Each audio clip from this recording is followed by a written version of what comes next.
오릅니다. 왜 오르고 내렸을까 한번 고민을 해보도록 할게요. 자, 먼저 카카오부터 살펴보겠습니다. 각종 호재 속에 주가가 레벨업 되고 있었던 카카오입니다. 그런데 오늘 악재가 뜨면서 주가가 많이 밀려납니다. 블록딜 이슈가 잡혔기 때문인데요. 사모펀드 어피니티가 보유하고 있던 카카오의 지분 3.3%를 전량 매각했다라는 얘기가 전해지고 있습니다. 주가는 6% 가까이 밀려나고 있는 상황으로 12만 5,500원 현재가 형성하고 있습니다. 이렇게 확인을 해보고요. 코스닥 시장에서는 이 종목의 부진이 두드러집니다. 장 초반부터 그랬는데요. 메디톡스가 6.8% 낙폭 지금 키우면서 진행되고 있습니다. 1분기 실적 일단 안 좋았다는 거 주가 끌어내릴 만한 요인으로 한 가지 작용하고요. 여기에 또 하나. 폐기를 해야 할 메디톡신 제품을 정상 제품으로 바꿨다라는 의혹이 한 채널을 통해서 보도가 되면서 또 역시 주가를 끌어내리며 투자자들의 심리가 위축이 되고 있습니다. 주가는 49만 원대 50만 원 이탈한 채 진행이 되고 있습니다. 분위기가 싸늘한 또 하나의 종목이 있습니다. 이마트입니다. 어디까지 대체 내려가려는 것일까요? 지금 14만 5천 원입니다. 1분기 실적 안 좋았습니다. 1분기 영업이익이 1년 전과 비교했을 때 거의 50% 이상 급감한 것으로 나타났습니다. 지금 뭐 저가 수준인데 뭐 52주 신저가 이런 수준이 아니고 상장한 이후에 역대 최저 수준까지 주가가 밀린 상황입니다. 14만 5천 원 기록되고 있습니다. 하락하고 있는 종목 하나만 더 볼게요. 삼성중공업입니다. 그래도 낙폭을 조금은 돌려놓습니다. 이 영국에서 2천억 원 규모의 손해배상 명령을 받았다는 뉴스 전해지면서 장 초반부터 다소 밀려났었는데요. 그래도 장중 대비해서는 좀 돌려놓는 모습. 지금은 7,650원 기록하면서 1%대 조정인데 어떻게 봐야 될지 이번 뉴스와 관련해서도요. 한번 챙겨보도록 하겠습니다. 이제 올라가는 쪽 볼까요? 비메모리 반도체, 시스템 반도체 관련주도 오늘 날아갑니다. 넷패스가 9% 가까이 튀어오르면서 52주 신고가 기록을 하고 있는 상황이고요. 하나마이크로는 변동성이 좀 크긴 합니다만 그래도 오늘 반등 주고 있고 SFA 반도체도 지금은 1%대 상승이지만 장중 10% 이상 급등 랠리를 펼치면서 또 신고가 기록이 되기도 했었고요. 비메모리 반도체 역시 시장이 좀 돌아선다 할 때는 바로 튀어오르는 이제 섹터로 자리매김했는데요. 한 번 더 챙겨보도록 하겠습니다. 파마 리서치 프로덕트 볼까요? 이 종목은 44,200원대까지 지금 올라 있군요. 화장품, 또 필러 이쪽에 성장세 부각이 되고 있는 모습이고요. 또 자회사 쪽에 실적 개선 기대감도 있습니다. 상승세를 좀 키우고 있는 모습인데 이제 좀 따라 붙어도 되는지 챙겨보도록 하겠습니다. 어제도 의류주 한번 챙겨보고 왔는데요. 오늘 필라코리아 집중적으로 한번 살펴볼까 하고요. 상승세가 안 꺾이는 걸 이걸 또 봐야지 어떡합니까? 어제 이어서 오늘도 추가적으로 5%또 올라갑니다.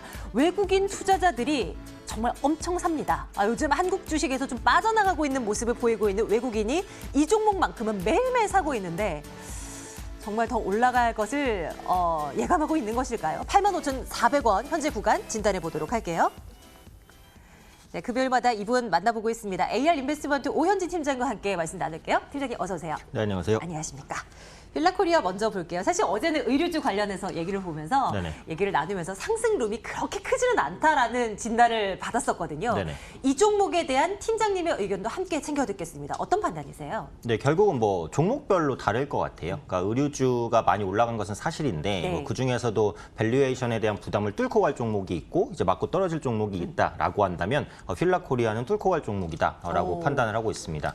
우선 요즘에 보시면 실적이 좋은 종목으로 확실히 수급이 쏠려요. 근데 확실히 실적이 안 좋은 종목은 빠져나가는 모습이 나타나고 있기 때문에 주가가 비싸도 좋은 종목으로 붙는 것이 좀 더 유리한 전략이겠다는 생각은 들고요. 1분기 영업이익이 전년 동기 대비 36% 증가한 1,158억 기록했습니다. 그래서 일회성 퇴직금 비용이 85억 정도 반영했는데도 불구하고 좋은 실적을 냈어요. 그러니까 확실히 어닝 서프라이즈다라고 보시면 될 것 같고요.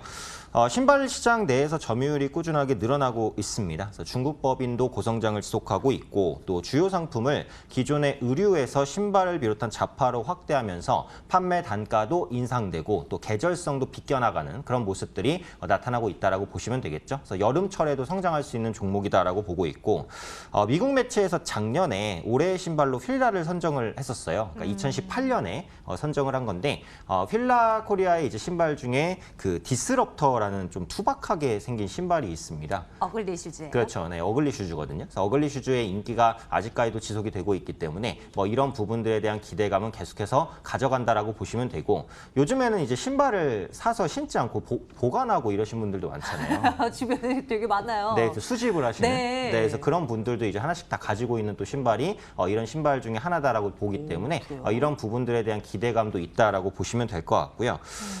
자회사 중에 이제 아쿠시네트라는 회사가 있습니다. 네, 그러니까 골프용품을 그 제조하는 회사인데 이번엔 실적이 좀 안 좋았어요. 근데 신제품 출시가 지연된 영향이라고 보거든요. 그래서 앞으로 신제품이 하반기에 좀 출시될 것으로 보기 때문에 이 부분에 대한 기대감도 있다라는 거고 앞서 이제 일회금 퇴직금 비용을 말씀드렸는데 자회사 실적이 부진했음에도 불구하고 서프라이즈란 말이에요. 그러니까 자회사 실적이 돌아서면은 뭐 실적은 말할 것도 없이 좋아지겠죠. 그래서 가격 부담에도 불구하고 뚫고 올라갈 수 있는 가능성이 있다라고 보고 있습니다. 차트 좀 보여주세요. 뭐 가격 전략을 어떻게 짜야 되죠? 지금 신고가 아니에요?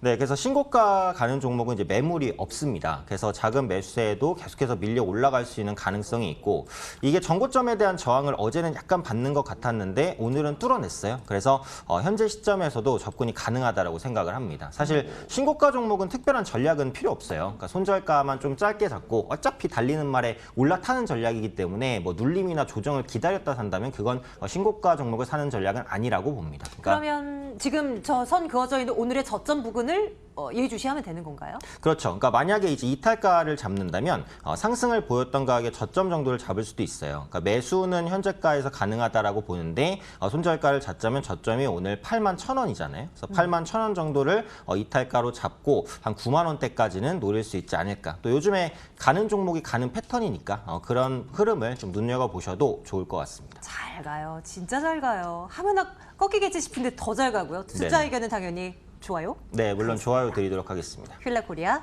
또 살펴보고요. 파마 리서치 프로덕트로 눈을 돌려보겠습니다. 이 종목은 왜 오늘 이렇게 투자자들이 관심을 받고 있는 것일까? 추적 들어가겠습니다. 팀장님 분석해 주세요.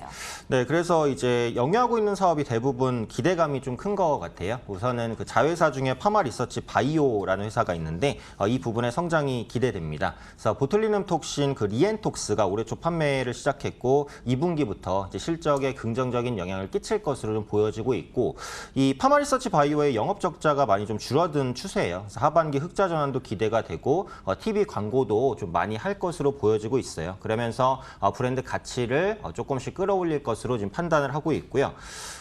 금일 이제 메디톡스가 보시면 일단 실적이 조금 안 좋기도 했는데 네. 그 생산 공정 조작 의혹이 또 부각이 됐어요. 그러면서 낙폭이 조금 더 커지고 있거든요. 그러니까 이런 부분에 대한 약간의 좀 반사수에 이런 기대감들도 같이 좀 부각되고 있는 게 아니에요. 왜냐하면 어차피 비슷한 이제 메디톡신 업체니까 그래서 상대적으로 오늘 조금 더 강한 상승을 보여주는 경향도 제가 볼 때는 이제 없지 않아 있다라고 보고 있고요.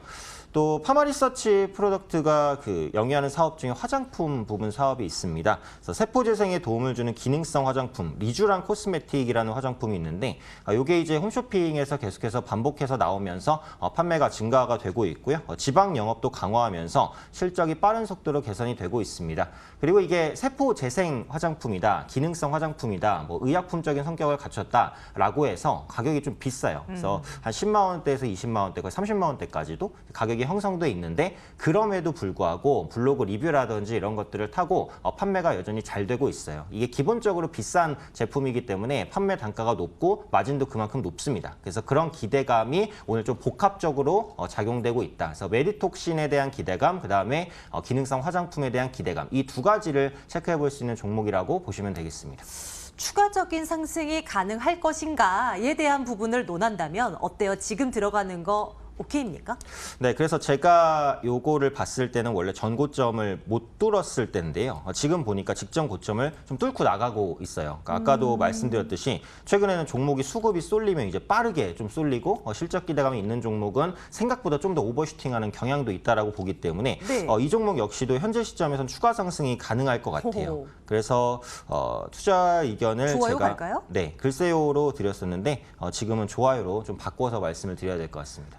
글쎄요, 뺄게요. 빼고 좋아요입니다. 왜냐하면 지금 시장 상황이 또 그 사이에 바뀌었거든요. 상승 탄력을 더해가고 있는 파마 리서치 프로덕트 한번 지켜보도록 하겠습니다. 예, 다음으로 넘어가 볼게요. 비메모리 반도체 이거 다시 한번 살펴볼까 하는데요. 물론 좀 급하게 올라갔다가 이슈가 됐다가 또 조정을 받은 종목들도 뭐 상당히 있습니다. 그런데 또 돌아서니까 일제히 또 강한 모습을 나타내서요. 진짜 사야 되는 건가 고민이 되는 것 같아요. 어떤 판단이세요? 그러니까 결국은 뭐 지금 사지 않더라도 그러니까 관심을 계속해서 가져야 되는 섹터일 수밖에는 없어요. 그러니까 최근에 나오는 기사 내용을 보시면 그 삼성전자가 메모리 반도체 가격 하락 영향으로 2분기 연속 미국 인텔에 반도체 선두 자리를 내줬다라는 기사가 있고 또 삼성전자가 1분기 글로벌 반도체 업체 중에서 매출 감소폭이 가장 컸다라고 합니다. 그러니까 이유는 메모리 반도체의 비중이 너무 높기 때문에. 네. 근데 상대적으로 이제 지금 반도체 업황이 좀 안 좋다라고 보는데 물론 비메모리 반도체 업황도 좋지는 않아요. 그런데 가격의 하반 경직성을 봤을 때 메모리 반도체 가격은 정말 들쑥날쑥합니다. 그런데 비메모리 반도체 가격은 떨어져도 어느 정도의 하반 경직성을 갖거든요. 그런데 삼성전자나 SK하이닉스는 이제 메모리 반도체 비중이 너무 압도적으로 높다 보니까 업황이 안 좋을 때 실적이 크게 둔화되는 거죠. 그래서 이런 부분을 삼성전자도 인지를 하고 있기 때문에 앞으로는 비메모리 관련된 육성 사업에 더욱더 주력할 가능성이 있다라는 거예요. 그렇다면 수주를 받을 수 있는 기업에 대한 관심을 좀 가져올 수 있겠다라고 이제 보고 있고요. 삼성전자가 이전에 그 협력업체나 뭐 중소업체와 상생해서 가는 구조를 취하겠다라고 밝혔기 때문에 중소기업들의 수혜가 좀 폭넓게 기대가 된다라고 보고 있습니다. 그래서 2분기도 어쨌든 국내 기업의 실적 전망이 불투명한데 이 비메모리 반도체 관련된 업체들은 수주 기대감이 하반기까지 이어질 것으로 보이는 만큼 꾸준한 관심이 좀 필요하다라고 판단하고 있습니다. 많은 종목 가운데서 팀장님께서 관심 두고 있는 종목은 뭘까요? 사실은 이제 주가 부담만 없다면 SFA 반도체가 어쨌든 탑픽이라고 보고 있어요. 그러니까 그 삼성전자와 SK하이닉스에 대한 수주를 가장 직접적으로 받을 수 있는 기업이다라고 보고 네. 있고 SK하이닉스에 따른 중설 기대감도 함께 반영할 수 있다라고 봅니다. 근데 기술적으로 봤을 때 어쨌든 단기 급등한 부분이 있고 오늘 차라리 이제 장대 양봉을 띄었으면 모르겠는데 윗꼬리가 달리면서 수급이 굉장히 빠져나가는 그런 모습들이 나타났거든요. 그래서 지금 시점에서는 한 20일 이평선 정도까지는 눌릴 수도 있을 것 같아요. 그래서 지금 당장 보기는 조금 어렵고 조정 시에는 한번 관심 가지실 수 있지 않을까 싶고요. 현재 위치에서는 이제 하나 마이크론 한번 관심 가져보실 수 있을 것 같아요. 역시 비메모리 반도체 관련된 모멘텀을 가진 업체입니다. 그래서 패키징 업체인데 그 SK하이닉스와 삼성전자를 주요 고객사로 두고 있어요. 추가적으로 그 독자적으로 개발한 그 패키징 기술로 스마트 카드 부분의 매출도 기대가 됩니다. 그래서 비메모리 반도체 종목이 올라갈 때 이제 모두 다 올라갔다가 그 SFA 반도체나 이런 종목보다는 수주 가시성이 약간 떨어진다는 이유로 세게 밀렸어요. 그런데 어찌되었던 간에 지금 주고객사가 삼성전자, SK하이닉스이기 때문에 언제든지 수주 가능성은 있다라고 봅니다. 그래서 비메모리 반도체 관련주 중에서 가격 매력을 가진 종목을 좀 꾸준히 보시는 게 좋겠다 이렇게 말씀드리겠습니다. 하나마이크론 지금 현재 접근 괜찮은 것 그리고 SFA 반도체도 조정이 나온다면 또 추후에 한번 팀장님과 함께 논의를 해볼게요. 전체적인 투자 의견은 좋아요 가도 괜찮죠? 네, 전체적인 의견은 좋아요 드리도록 하겠습니다. 하나만 더 보겠습니다. 이번에는 삼성중공업 볼게요. 연초만 하더라도 조선주들 이제 해뜰 날이 왔다. 수주 소식 잇따르고 분위기 나쁘지 않다라는 얘기를 참 많이 들었는데 지금 이제 5월이잖아요. 그 이후로는 딱히 별 얘기가 없는 가운데 삼성중공업은 악재까지 또 하나 얻어갑니다. 네네. 주가 좀 빠지고 있는데 어떻게 보세요? 앞으로 불확실성이 조금 발생을 했다고 봐야 될 것 같아요. 그래서 영국의 이제 중재 법원이 그 엔스코사가 삼성중공업에게 제기한 2천억 규모의 그 손해배상 청구 소송에서 엔스코사에게 이제 삼성중공업이 손해를 배상해라라는 판결을 내렸습니다. 일단 이 부분에 대해서 삼성중공업은 고등법원에 항소할 예정이라고 밝혔어요. 그런데 어찌되었던 간에 적자가 지속 중인 상황에서 2천억의 배상 판결이 났다는 것 자체가 상당한 불확실성으로 작용할 수밖에 없다라고 보고 있고 항소를 통해서 이제 금액이 낮아진다고 해도 아까도 말씀드렸듯이 지금 조선업체는 어쨌든 현금 흐름이 좋지는 않아요. 그래서 그런 관점에서 이런 부분은 주가에 큰 부담으로 작용할 수밖에 없다라고 보고 있고요. 또 조선주를 보려면 결국은 이제 BDI 지수를 같이 보시는 게 좋습니다. 발틱 운임 지수죠. 요즘은 어느 정도 선이에요? 요즘은 지금 1000선 정도까지. 1000? 네, 바닥에서 많이 올라오긴 했어요. 근데 과거 대비하면 1000선도 높은 구간은 아니거든요. 근데 맞아요. 상승 네. 속도가 분명히 정체되는 부분은 있어요. 그래서 이 부분을 빠르게 좀 뚫고 나가줘야지 해운업이 살아나고 그다음에 이제 선박 발주 기대감이 커지니까 조선업도 같이 추세적으로 살아나는 모습이 나와야 되는데 지금 BDI 지수가 좀 정체된 부분이 약간 이제 부담스럽다라고 보고 있고요. 역시 미중 무역 분쟁과 밀접한 업종이 조선업입니다. 그래서 글로벌 무역량 증가 속도가 최근에 좀 좀 빠르게 떨어지는 그런 모습들이 나타나고 있고 아무래도 무역이 활발해져야 컨테이너선이든 아니면 뭐 벌크선이든 이런 수주가 많아지는 건데 글로벌 무역량이 회복되지 않으면은 이제 조선 발주 기대감도 상대적으로 낮다는 거예요. 근데 지금 미중 무역 분쟁이 어쨌든 장기화 가능성이 있다 보니까 그래서 이런 부분은 조선주의 조금 우려스러운 요인이다라고 보고 있고 물론 유가가 올라갔을 때는 이제 유조선이나 뭐 이런 수주 기대감이 있는데 조선업이 추세적으로 살아나려면 결국 상선, 그러니까 컨테이너선, 벌크선 이런 것들이 회복이 돼야 됩니다. 근데 아직 회복이 안 되고 있고 회복될 시기도 조금 멀어 보인다라는 관점에서 지금 조선주는 저가 매수를 하기에는 좀 리스크가 있다고 판단하고 있습니다. 아직도 멀은 모양이에요. 옛날 옛적이라고 하기는 그렇지만 그래도 한동안 BDI 지수를 매일매일 체크했었던 적이 있었었는데 지금은 그렇지가 않죠. 그럼 삼성중공업에 대한 투자 의견은 중립 혹은 뭐 그 이하? 어떤 쪽으로 갈까요? 네, 그래서 이게 약간 낫바이오에 비슷한 글쎄요를 드려야 될 것 같아요. 지금 추세적으로 하락하고 있고 주가가 빠졌으니까 이제는 뭐 더 급락하지는 않겠지만 어쨌든 좀 보수적으로 본다는 관점에서 낫바이오에 좀 가까운 글쎄요로 말씀드리겠습니다. 네, 일단 탑픽 하나만요. 어떤 네, 걸로 갈까요? 탑픽은 그 휠라코리아를 말씀드릴게요. 그래서 지금 시점에서도 충분히 네, 신고가를 뚫고 있을 것으로 보고 있어서 단기적으로라도 한번 관심 가지시면 좋을 것 같습니다. 매울 때 뚫었기 때문에 뭐 어디까지 올라갈지 모르겠지만 일단은 뭐 9만 원대까지 한번 올려다 볼까요? 휠라코리아 내일장 탑픽으로 올려놓겠습니다. AN 인베스트먼트 오현지 팀장과 함께 말씀 나눴고요. 팀장님 오늘도 고맙습니다. 네, 감사합니다.